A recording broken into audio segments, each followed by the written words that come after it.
Hey, this is Aaron with Redbird Speed. I am here to talk to you about pinion offsets. So I'm going to show you how we measure this up according to our diagram. So right here, we've got a picture of the rear end housing.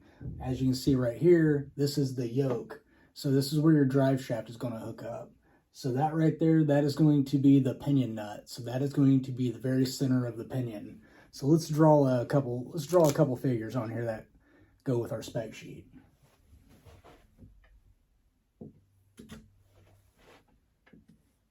So what we're doing here, so this is going to be the driver's side. You can see the pinion, so it's going to be facing the front of the car. So this is going to be the driver's side. So this is going to be the F. This is going to be the G. So what we're measuring here is from the outside of the housing end, no axles, just the housing only by itself. Going from the outside of the housing end to the very center of that pinion nut.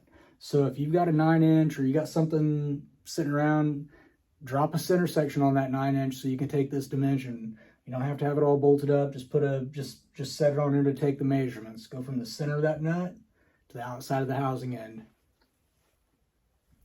Okay, so let's say we're talking about a 69 Camaro with a 54.25-inch wide housing. So the way the pinion offset is measured is going to be the F dimension minus the G dimension divided by 2.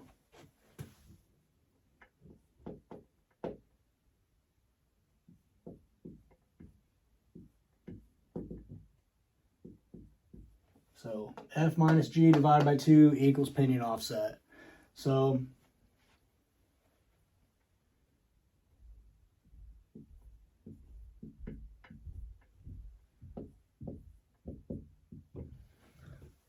for a 54.25-inch wide housing, you'd have a 27 1/8 on the F dimension, 26 1/8 on the G dimension. So we got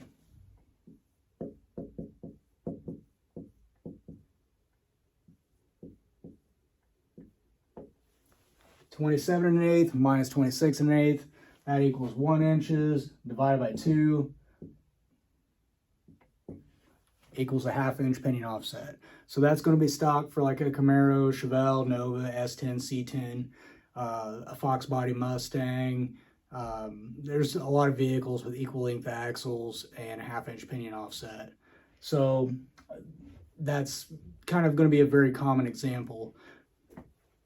Okay, let's do another example. Let's say you called me and you said, I need a 55.5-inch wide rear end and I want a centered pinion. So that's with axles installed, brakes installed. I want it 55.5 inches. You take your rotors off, 55 inches. They're about a 1/4 inch per side. So minus quarter, brings us down here to 55 inches. That's with axles installed. Take the axles out. Let's say you got a big Ford New Style Trino end. You take the axles out. Now you're at a 50-inch housing because you take off your 2.5-inch brake offset per side. So minus 2.5, minus 2.5, 50-inch housing. So that's from housing end to housing end, 50 inches. You say, I want a centered pinion. I want my drive shaft running straight down the center of the car. A lot of people do that. Extremely common. Centered pinion is very common. Got your yoke here. This is easy math right here. You take that housing, that 50-inch housing width, you want the drive shaft to be centered on it. 25, 25. So you take your F dimension minus your G dimension. So F minus G, 0 divided by 2 equals 0. Centered pinion.